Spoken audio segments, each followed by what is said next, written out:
There are people who've spent decades in rooms where everyone else seems to know exactly what to say. They watch others command attention, fill silence, speak with confidence, and they sit quietly, observing, listening, saying little. To others, they might look timid, unsure, maybe even invisible, but they're not failing at presence. They've learned something most people never will. They are not running from respect. They're earning it differently. There's a psychology behind why some people gain more influence through silence than others do through endless words. What if the quiet you've carried for years isn't weakness? It's a form of power most people never recognize. What if respect isn't about how much you say, but about the weight of what you don't say? Their presence doesn't demand attention, it commands it, through stillness, clarity, and quiet strength. And there's a reason why the quietest people in the room often become the most respected. Once you understand it, everything about how you see yourself will shift. Let me explain what's actually happening here. When someone speaks constantly, filling every silence with words, they're often trying to prove something. To themselves, to the room. They're performing. But quiet people, they're not performing at all. They're observing, processing, choosing their moments with precision, and in a world exhausted by noise, that precision becomes magnetic. What if the silence you've carried for years isn't social anxiety? What if it's discernment? The ability to see what others miss because you're not too busy talking to notice. Psychologists have a term for this: high internal self-presence. It's the capacity to be so grounded in your own awareness that you don't need external validation through constant speech. Your worth isn't measured by how much airtime you take up. It's measured by the depth of what you offer when you do speak. And here's what most people don't understand.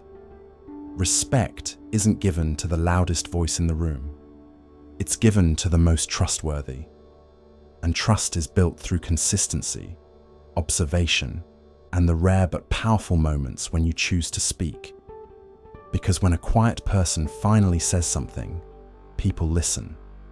Not because they're louder, but because they've earned the right to be heard. But here's the interesting part. This isn't about being shy or socially anxious. It's about energy, about knowing that every word you speak is a withdrawal from a finite account. And after years, maybe decades, of overdrawing that account just to fit in, you've learned to protect it. You've learned that silence isn't emptiness, it's preservation. It's the decision to save your energy for moments that actually matter, instead of wasting it on small talk that drains you without feeding you back. It wasn't always this way. There was a time when I believed that silence was weakness, that if I wasn't contributing to every conversation, I was failing at connection. I watched others fill rooms with their voices, and I felt small, invisible. Like I was missing some essential skill everyone else had been born with. But somewhere in my 40s, after decades of forcing myself to speak when I had nothing to say, I started to notice something. The people I respected most weren't the ones who talked the most. They were the ones who listened, who observed, who spoke only when their words added something meaningful. And when they did speak, the room shifted. Not because they demanded attention, but because they had earned it through their presence. Their quietness wasn't a flaw. It was a form of leadership, a way of holding space without dominating it. And in that realization, I found something I hadn't expected. Peace. The freedom to stop performing, to stop pretending that filling silence was the same as creating connection. I learned that respect doesn't come from how much you say. It comes from who you are when you're not saying anything at all. I remember a specific moment. I was in a meeting, surrounded by colleagues who were all competing to be heard. Everyone had an opinion. Everyone wanted to prove they were valuable. And I sat there, quietly, watching the dynamics unfold. At first, I felt the old familiar guilt. The voice in my head saying I should contribute, should speak up, should prove I belonged. But I didn't. I just listened. And then, near the end, when everyone had exhausted themselves, I spoke. One sentence, one observation that cut through all the noise, and the room went quiet, not because I was loud, but because I had waited for the right moment. And in that moment, I understood something profound. Silence isn't the absence of power, it's the presence of it. Still, here's a curiosity. Why do some people command respect through silence, while others are dismissed as shy or disengaged? The answer lies in something deeper than personality. It's about presence. Quiet people who earn respect aren't absent. They're intensely present. They're watching, listening, reading the room in ways that talkers never can because they're too busy performing to notice. Research in social psychology suggests that people who speak less often have higher levels of what's called social intelligence. They pick up on subtle cues, body language, tone shifts, the unspoken tensions that others miss. And because they're not rushing to fill every silence, they have time to think before they speak, to choose words that matter, to offer insights that cut through the noise instead of adding to it. But here's where it gets complicated. Society tells us that leadership is loud, that influence requires charisma, extroversion, the ability to command a room with your voice. But history tells a different story. Some of the most respected leaders, thinkers, and creators were known for their quietness. They didn't speak often, but when they did, their words changed the world because they understood something most people never learn, that silence isn't the absence of power, it's the presence of something deeper. Think about the people you respect most in your own life. Are they the ones who talk the most? Or are they the ones who listen? Who make you feel heard? Who speak only when they have something real to say? Chances are, it's the latter, because deep down, we all know that words lose their value when they're overused. That respect is earned through quality, not quantity, through depth, not volume. If you are someone who feels exhausted by the pressure to speak, to perform, to fill every silence with words you don't mean, let me ask you this: what are you protecting yourself from? The answer is simple. You're protecting yourself from becoming noise, from adding to the chaos instead of creating clarity. You're protecting the integrity of your voice by choosing when to use it. Here's what I've learned after years of watching quiet people earn respect. It comes down to three things. First, there's energy management. Talking drains energy. And if you're someone who processes deeply, who feels intensely, every conversation is a withdrawal from your internal reserves. Quiet people aren't antisocial. They're selective. They save their energy for moments that matter, for conversations that feed them instead of draining them. And here's what most people don't realize: that selectivity isn't coldness, it's wisdom. It's the understanding that your energy is precious, that you can't give it to everyone and everything without running yourself dry. After decades of trying to be available to everyone, of saying yes when you meant no, of performing in conversations that left you feeling emptier than before, you've learned that protecting your energy isn't selfish, it's survival. It's the only way to show up as your best self in the moments that truly matter. Second, there's trust and vulnerability. Quiet people don't give their words away freely. They've learned, often through painful experience, that not everyone deserves access to their thoughts. That some people will use your words against you, misinterpret you, judge you. So they wait, they observe, they build trust slowly. And when they finally speak, it's because they've decided you're worth the risk. This isn't about being guarded or closed off. It's about being discerning. It's about recognizing that vulnerability is powerful, but only when it's given to people who've earned it. And earning it takes time. It takes consistency. It takes proving that you're safe, that you won't weaponize someone's honesty against them. Quiet people understand this instinctively. They know that trust isn't given freely. It's built, slowly, carefully, and when it's finally given, it's given completely. Third, there's the complexity of their inner world. Quiet people often have incredibly rich internal lives. They think deeply, they feel deeply, they process everything through layers of meaning and nuance. And when you live like that, surface-level conversation starts to feel like a chore, a performance you're too exhausted to give. So you stay quiet, not because you have nothing to say, but because what you have to say deserves more than small talk. Here's a secret they rarely say out loud. The relief they feel when they don't have to speak isn't rudeness. It's honesty. It's their body telling them the truth before their mind catches up. That not every moment requires words. That silence can be a gift. A way of honoring the depth of what they're feeling without reducing it to something shallow and performative. And there's a fourth reason, one that's often overlooked: control over their environment. When you're young, you don't have much control. You go where you're told. You socialize with who's available. You adapt to survive. But as you get older, you gain control. And with that control comes choice. The choice to say no. The choice to stay quiet. The choice to build a life that doesn't exhaust you. And once you taste that freedom, it's almost impossible to go back. And now it's time to talk directly to you. Maybe you are one of these people. Maybe you've spent years believing that your quietness was a flaw, that you should be more outgoing, more talkative, more like everyone else. Maybe you've been told you're too serious, too reserved, too much in your own head. Maybe you've been made to feel like your silence is a problem to be fixed. But what if nothing is wrong? What if the world needs more people like you?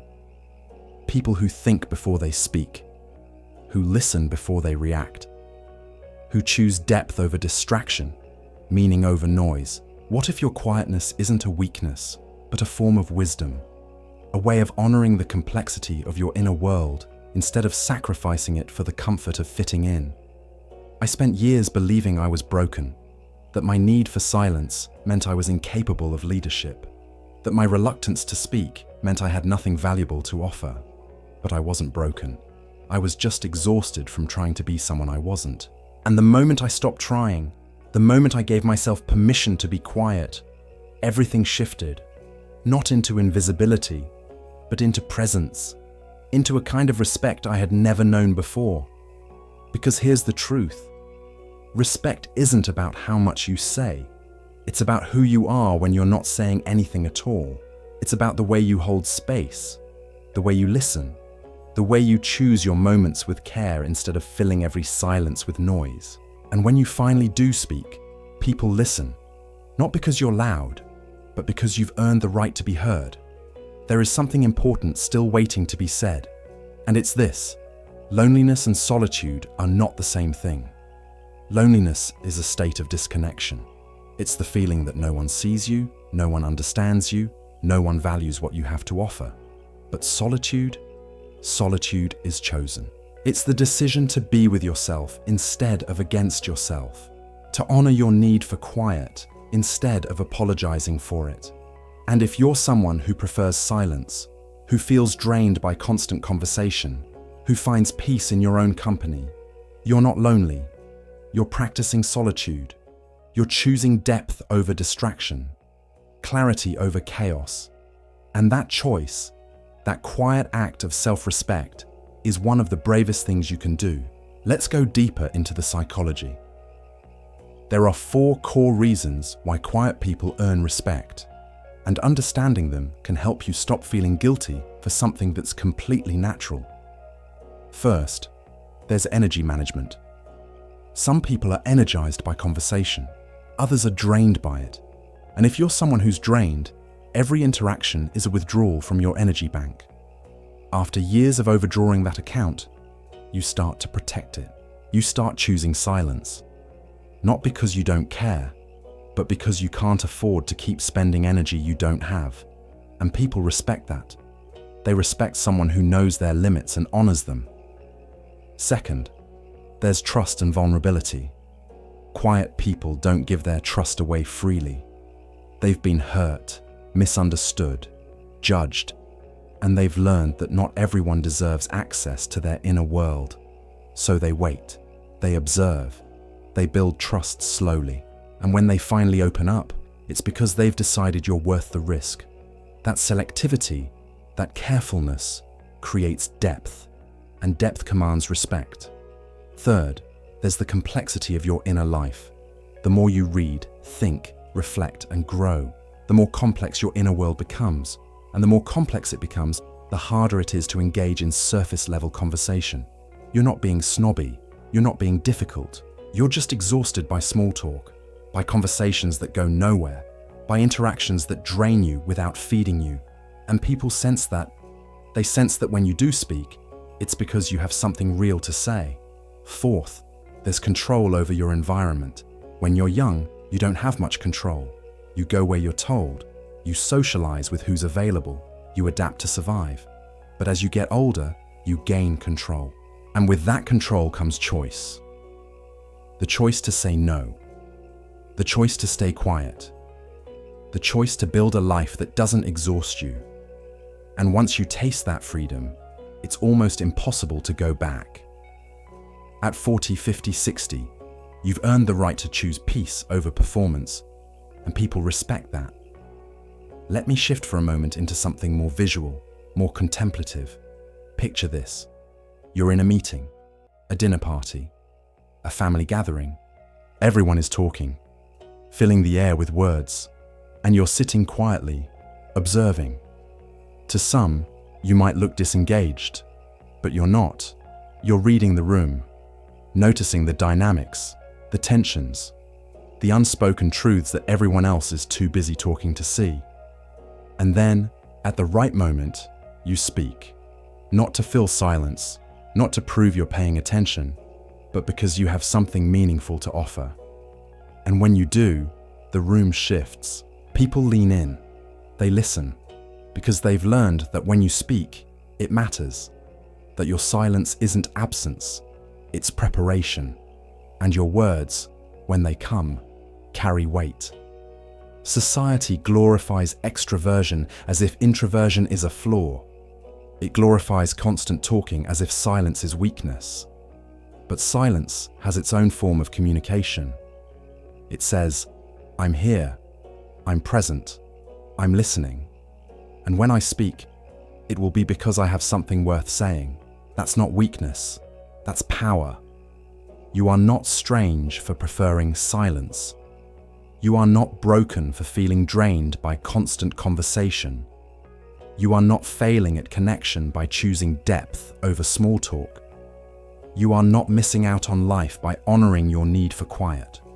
You are not weak for speaking less. You are not invisible. You are not forgettable. You are not less than. You are building a life that doesn't exhaust you, a life that honors your need for depth, for silence, for space.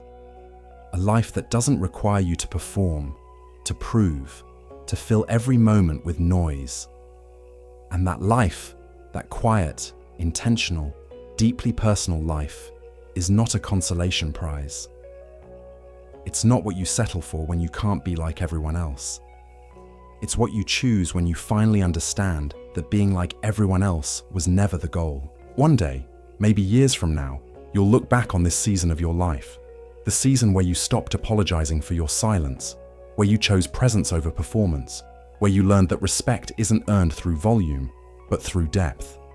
And you won't feel regret. You'll feel relief. You'll feel gratitude, because you'll realize that in choosing silence, you didn't lose anything. You gained everything. You gained peace. You gained clarity. You gained the freedom to be exactly who you are, without apology, without performance, without exhaustion. And maybe, just maybe, you'll meet someone who doesn't need you to fill every silence. Someone who sees your quietness not as a flaw, but as a gift. Someone who understands that your silence isn't absence, but presence. And when you meet that person, you won't have to explain yourself. You won't have to perform. You'll just be, and they'll be. And that will be enough. If this resonates with you, if you want to go even deeper into understanding the psychology of people who find strength in silence, there's more waiting for you here. Another conversation, another layer, just for you. This is Alone Together, a quiet corner of the internet for people who choose depth over noise. If you're here, you're not broken. You're just built differently, and you're not alone in being alone.